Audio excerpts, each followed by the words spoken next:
clearly having a business plan, and it doesn't have to be 27 pages long, but knowing where you're going to start and some goals or metrics that you are going to hit, even things like what you're going to pay yourself, and try to predict the next 12 months and check some of those things off as you go. And if you miss step 3, right, if you're missing a third goal, make sure that it's not part of that critical foundation that will actually prevent you or set you up for failure in the near future. So really laying out your plan. And I'll ask people all the time, do you have a business plan? And they'll say, no, it's too cumbersome. And I'm saying, no. Like, tell me where you're starting. What are you paying yourself? What's success for you? Is it revenue? Is it profit? But what's that number? And then how are you getting there? What are the goals that we're going to hit? So keeping it simple and then trying to stay focused and staying on that track so you don't get super distracted and head the wrong direction.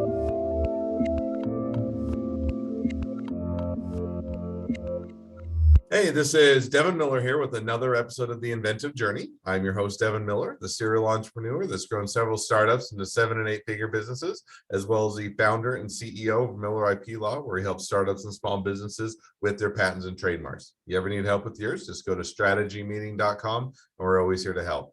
Now, today we have another great guest on the podcast, Alison Hulshof. And Alison grew up in a small town in South Dakota. And when you say small, I think it was like population 200, which beats a town or small town that I grew up in. Went to college on a scholarship. In her words, she was an average C student, but got scholarship for community service. Originally wanted to go into teaching, so started undergraduate as teaching. But then as got farther into it and was looking to go to grad school, decided she wanted to shift from teaching to behavior analysis. So she had I think a teacher, a mentor that went to and talked about it and got into behavior analysis, graduated in the field and started an in-home model. I think started it out as for free and then got told that she shouldn't do it for free. So decided to adjust that or shift that a bit and started offering it or as a model to make money or as a business. In the early days, it was difficult to figure out how to do payroll and navigate all the business things.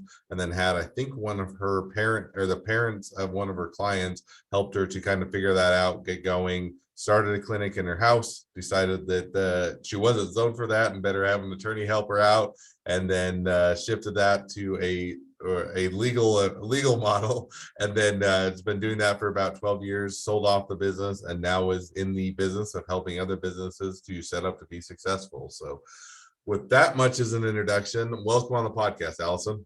Thank you. That was quite a mouthful there. So you got it out well.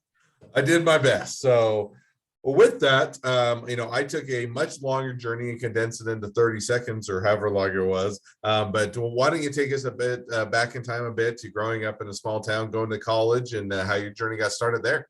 Yeah. So I grew up in a small reservation town in South Dakota. And really, there wasn't a lot of big thriving businesses in the community I grew up in. There was a lot of small businesses, small town businesses, and they all did really well. And I think from a very early age, I knew I wanted to be in business of some sort, or teaching or helping. And if I could merge the two worlds together, it would be perfect. Really, there wasn't an opportunity until I got into high school. I took an entrepreneur class, and I remember being in it at that time and thinking, I really like this. Like, I liked putting a business plan together. I liked having that vision and thinking about how all the pieces would work together, but didn't really know how, as an actual adult, I would actually make that happen or what business I would be in. But I definitely knew that was the journey I wanted to take. So now, with that that's the journey you want to take. With that in mind, you go off to school, start out going into teaching, and how did things kind of evolve from there? Yeah. So I got into special ed teaching in my undergrad, and I had two families that I was working for that had flown in a behavior analysis or an analyst from California. And I was exposed to this new model of therapy called ABA. And what I loved about it is it was highly effective. It was data driven, and it was really exciting. And I was working in people's homes and then working with their newly diagnosed child with autism. So the business didn't really make sense to me, but the passion, the strategy, I loved that. But you made like $10 an hour doing it. And I actually didn't even know there was a business model that could go along with it. So I thought the closest thing next to that would be being a teacher. And so that's the path I had headed down. And really in our state, there wasn't any insurance mandates. There wasn't any insurance funding for this. And so you're either doing it for $10 an hour, or you were doing it for free, or you were a teacher. Like that was the really only way that I could see in our state getting into that. Hmm. So now, so you decide, okay, I'm going to get into being a teacher. That's the best path forward. And then I think and you'll have to correct me if I'm wrong, you got either to the end of undergraduate or shortly there and decided you didn't want to be a teacher. That wasn't the exact path you wanted to go into. And so got into behavioral analysis. Is that right? Yeah. So I finished up my undergrad and then very quickly went right on into grad school. Like I graduated on a Saturday and Monday I started grad school.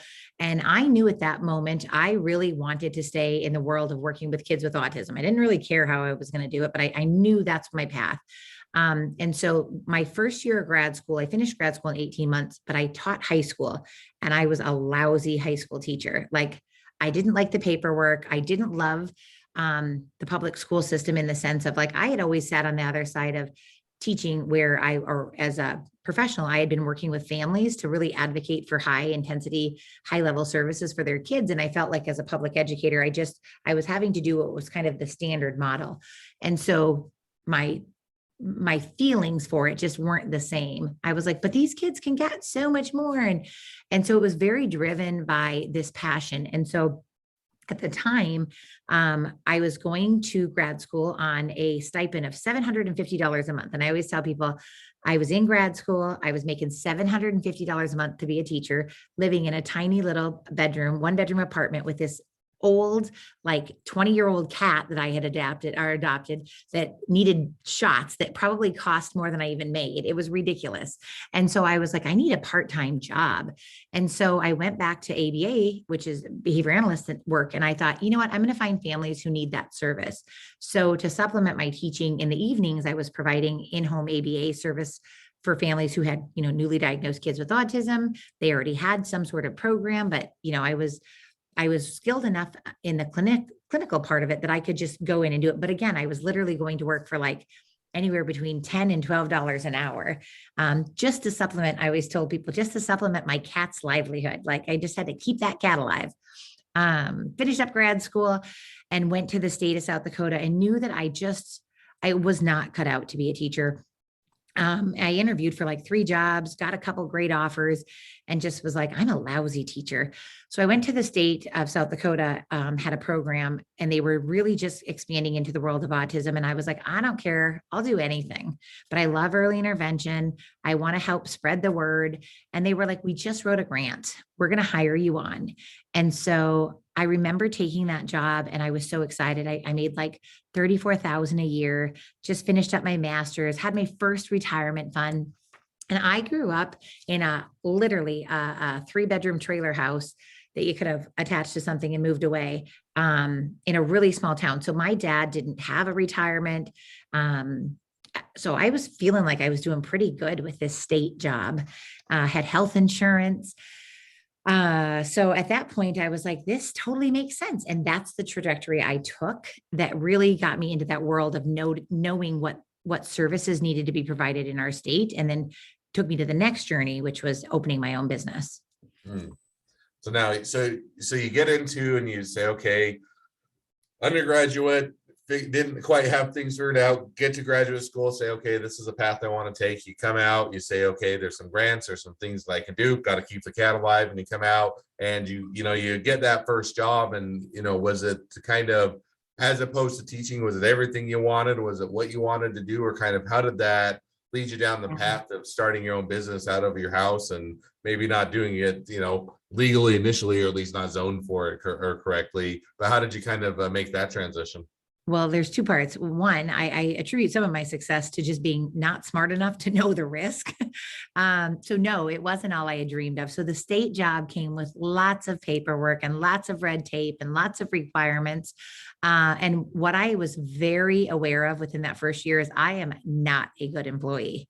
I just am not. Like I wanted to move fast and I wanted to make things happen. I wanted to serve our clients.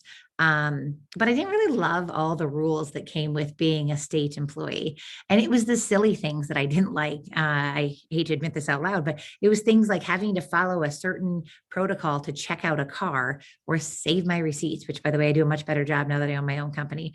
But it just felt like I was coming in and punching a clock. So I loved autism. I loved the work that we were doing, but I only loved it about 25% of the time, because the other part of the time I felt like I was meeting these kind of meaningless red tape rules that just didn't make sense to what I had gotten into the field to do. So I met a family, and what was happening is we had created this amazing clinic to diagnose these kids. And then we would send them out and we'd say, I'll see you in 3 to 6 months, which meant I was going to hand you a pamphlet. You were newly diagnosed, dealing with your child, had no idea what the next step was in life. And I was handing you a brochure and saying, see you in 6 months.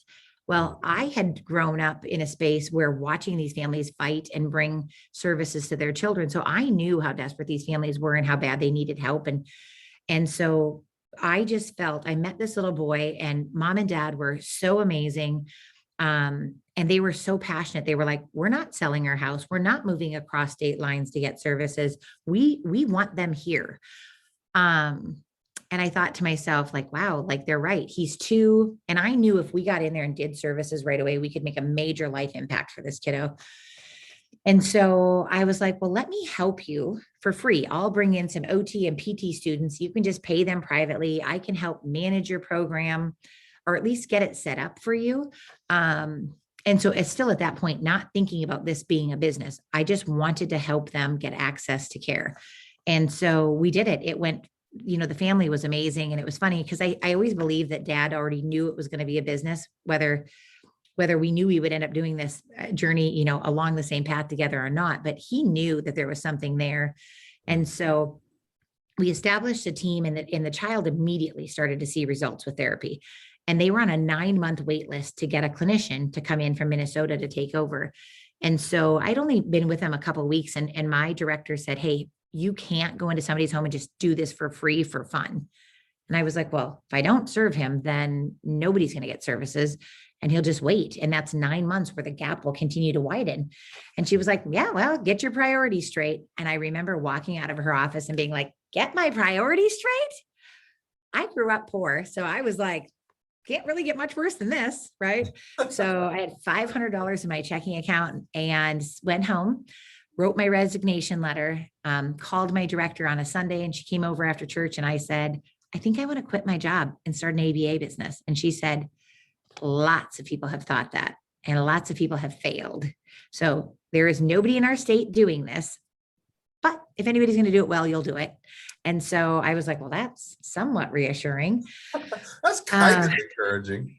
Kind of, and kind of scary, because she's like, oh yeah, I knew lots of people who've tried that. Everybody's failed. I'm like, okay. But I didn't really have a choice, right? I mean, we lived in a tiny house. My husband had just taken a job as a fireman. Matter of fact, he just quit his job and was waiting to be hired as a fireman. We had a baby. And so I remember telling my husband, hey, I'm going to quit my job, the only stable source of income that we have, that pays our mortgage, and I'm going to start a business that I know nothing about. And he was like, okay, well, we're one flat tire away from not being able to get to work. So wasn't highly encouraging, but he was just like, I mean, I guess if you're not happy, do you. And I was like, okay. And so that was the next step. So now you make that next step, and you actually go out and you start to try and, where others have failed, do it differently, do it better, do it, to where it's a successful or sustainable business. Now, did it go great, and you proved them all wrong, and it was a perfect business and made lots of money, and you could fix that flat tire if it came along, or was it bumpy, or kind of how did it go for you? Yeah, right. 12 years later, it was beautiful. The first 12 years looked a little different. No, there were times that I'll tell you, my first big hire, I brought in somebody out of state, had hired them, and I was maybe only in business 8-9 months at the time. And she wanted an incredible big pay raise. And if I couldn't afford to give her a pay raise, she wanted half of my company. And I remember thinking, oh my gosh, if I don't give her what she wants, she's going to walk and my company will fail. It will fall apart completely. And so I actually went back to John, the gentleman who helped me really know that there was a vision there to create the company. I was sitting in his basement and I was crying and I said, I feel held hostage and I am terrified to do this on my own. She was a little bit of my safety net because she had worked in a large, successful clinic. And so I was like, I just am terrified. And so at that moment, he said, listen, if you ever feel like an employee has backed you into a corner, you know that it is time to cut ties. And I was like, well, what if I fail? And he was like, well, what if you don't? Mm. Um, and it was the hardest. I always joke and say, I don't like firing people, but that was the worst fire I have ever done in my 2 decades of being a business owner. Because I felt like her and I had started to build something together. And I felt like we were breaking up. And so that was really tricky. I think learning how to navigate staff not being your friends and being your employees, because I wasn't very old, right? I was 26 when I started on this journey. A lot of my staff were within 5 years of the same age as I was. Some were older. I think learning how to navigate, how to be a really good leader and what you do and don't share with your employees was a huge learning curve for me. I'm thankful. I built a really great team in the end, but I made a lot of mistakes those first 5 years. Mm. I think a third area where I struggled is I had a lot of issue with knowing who was qualified to be on my team and who was related to me. No kidding. Like I was hiring my next door neighbor, hired my nanny to do my billing. I hired my cousin. So if I trusted you and I thought you would show up, then you were appropriate for the job. And it took me a lot of years to realize that just because I enjoyed your company didn't mean you were the right fit for my business.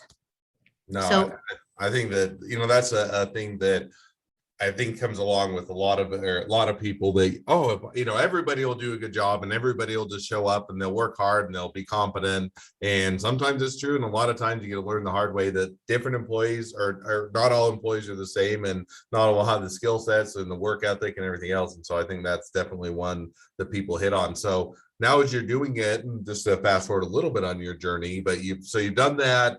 First 5 years, hard.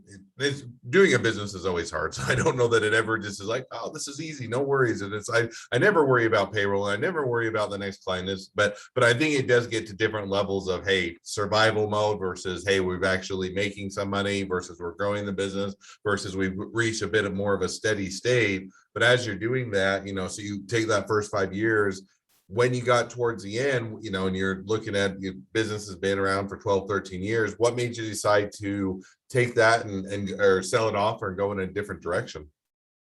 So by the 12th year, things were going really well. It really was running pretty smoothly. The issues we had were much bigger though, right? I had hundreds of thousands of dollars. I had millions of dollars in payroll by that time. I was paying, 80 people's mortgages, not just mine. And so there was a lot of weight that came with that, I think, and stress. I also, we were starting to expand. We had expanded into 4 new states. And there was a lot of the unforeseen in the healthcare industry. And so I have always done really well by finding people that I could learn from. And I had really kind of maxed out my capacity of learning within my own network. And the market to sell an ABA company was insane. People were paying crazy multiples on EBITDA. And so there was a little bit of taking advantage of that. And at that point, I think I had my 5th kid and we were getting ready to adopt our 6th baby. And I thought in my mind, it might be time to slow down. Cause I was like, man, 6 kids, I feel like I should stay home. And, I really was seeking a partnership. I wanted somebody to work alongside of me, and I just wasn't sure how else to get it if I didn't sell. So when I was looking at acquisition opportunities, I looked for somebody who was going to come in and then allow me to continue to grow my role. The other part of it is I was kind of bored, right? Like I could open up a clinic and grow and we'd have, decent profitability, but I wasn't like waking up energized to go to work anymore. I felt like the excitement had kind of died and it became work, and I hadn't experienced that. So I think at that point, the reason to sell was it was a huge financial upside. And the people who were looking to acquire me were really smart. I mean, there was 26 different investment type of opportunities. And man, I was excited every time I talked to any of them about growth and opportunity and new markets and mergers and acquisitions, things that I didn't get to have conversation with any of my employees. And so I realized very quickly, I was like, oh, this excites me. It was challenging. I felt like I had to work hard to understand it better. So it felt like the right thing to do at the time. So now, and so you said, okay, timing's right, money's right. While I could keep doing this, the excitement level probably is waning a bit and it's just becoming a bit more of a day-to-day churn. So you do that and you sell off the business. Now, how did you figure out what you're going to do next or what you want to do now? Stay at home, be mom, take it some time off, go to the next business, or kind of how did you decide here's the next step I'm going to take? So during my acquisition phase, I had a broker ran process. I had a few months where I actually stepped back from the company and just focused on selling it, which means I was home a lot. And I love my husband and my children. However, I was like, it's not for me. I wasn't happy. I wasn't excited. I enjoyed them, but I just was like, okay, well, this is real work.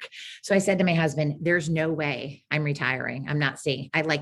It was funny. The processes we went through were like, okay, maybe we should open a horse business. Maybe we should open a gym. Maybe we should open pick a business. We were going to open it and operate it because I was like, I can't sit still.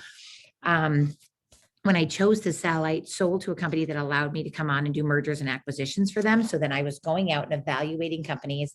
And so at that point, I was like, I'm going to just find somebody who wants to buy me and employ me. I'm going to try being an employee again. That was a terrible idea. I made it about 18 months and I was like, I liked being able to make the decisions and move quickly. And so I made it 18 months and I went to them and said, I'm a terrible employee.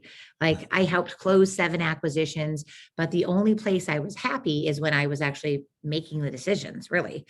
And part of it was I had built a team and now all of a sudden I was by myself again, right? I was working with a very small team, but really my job was to go out, convince you to sell to me, and then bring you in. And then I hijacked it to the next target. And I missed that connection. I missed helping people. But what I realized is there was a ton of businesses who needed just general business help. And so I was able to get out of my non-compete, not easily and not without great amounts of fear, right? Like I bet I sat for 4 months and tried to decide, is it right to stay and just wait this out till my non-compete's done? What if they're really upset with me and they lock me out of the market? I'm going to have to be running a hot dog stand. And so I finally got up enough courage to ask them to let me out. They agreed with some negotiations, which cost me financially a pretty good chunk of money. And then I decided to open a consulting firm that specifically focused on businesses that were in the healthcare space that wanted to do what I did. They wanted to start from the very beginning. They wanted to grow and scale, or they wanted to sell. I lived through all 3 of those phases. So I thought, well, this is actually something I know pretty well. And I could have probably wrote 2 books on the mistakes I made. So that is how I started this company. And I think it doesn't matter how successful you were your first go around, your second business will still have growing pains. There's still fear, right? Even today, in November, will be our 2nd year in business. But it's not like it came without some of those original growing pains that I had the first go around. No, and I think that, there's a lot of tumult that usually, or a lot of times, starting your own business, whether it's you're leaving another job, is the timing right? To your point, if you have a non-compete, it can even more complicate it. What is that next business going to be? Is it going to be successful as the first business I did? And I think there's always that level of uncertainty that you're just having to deal with and work your way through it and find what fits best for you. And it sounds like that was a fun journey for you. So, well, that kind of brings us up into where you're at today, and always a fun time to transition to the 2 questions I always hit at the end of each podcast. So if we'll go ahead and jump to those now. So having just gone through all of your journey, kind of brought us up to where you're at today. Along your journey, what was the worst business decision you ever made? What did you learn from it? I would think my worst business decision I ever made was outsourcing all of my financial controls. So like my bookkeeping, my taxes and all of that, and not understanding or knowing it well. And so that actually lived with me through two phases, my first business. And I even started out my second business, even though I knew it was a bad idea. I was letting somebody else manage my QuickBooks, manage my bookkeeping, and I was just taking the reports in. And I remembered, it was funny. I remembered wanting to pull some information and thinking, I know better. Like this was a huge mistake my first go around. And I did it when I started this. What am I thinking? And so bringing that in-house and really knowing and understanding your financial information. And I think, and not that you have two biggest business mistakes, but I think the other one would be over leveraging myself for growth. And I did that in my first business where I was constantly working towards that next clinic and over leveraging and causing undue stress. So it's one of the things I've carried with into my second business where I remind myself and my clients all the time, how much is it really worth to over leverage yourself, right? If you're feeling unsafe and uncertain about making payroll, having those growth and gains, you need to be very cautious because your mental well-being is worth something. So there is two of those big lessons for me. All right. No, and I like both of them. I like the first one to hit on because I think that is a lot of times one mistake that small business owners often make is with finances. It's not that they don't want to make money and they don't want to understand profitability, but most business owners I talk with, unless you're a finance person, love the numbers and love the that's not why you get into business. It's not to sit down and look at, monthly expenses and run payroll and profit and loss statements and do taxes. And it's like, those are all the things that you kind of like, well, if I have to do it, I will because it's part of the business, but it's not the fun thing. And yet a lot of times when you turn the control and the reins over to someone else, it distances you and you don't know exactly what's going on. And it can sometimes be a hindrance because expenses are too high or, things aren't being managed as well. And it's because you don't know the information, you don't know your data. So I think it's one of those where you have to find that right balance as to how you can be involved with the finances, understand your business, and yet not be spending your time on all the things that you dislike. So I think that's definitely a good lesson to learn from.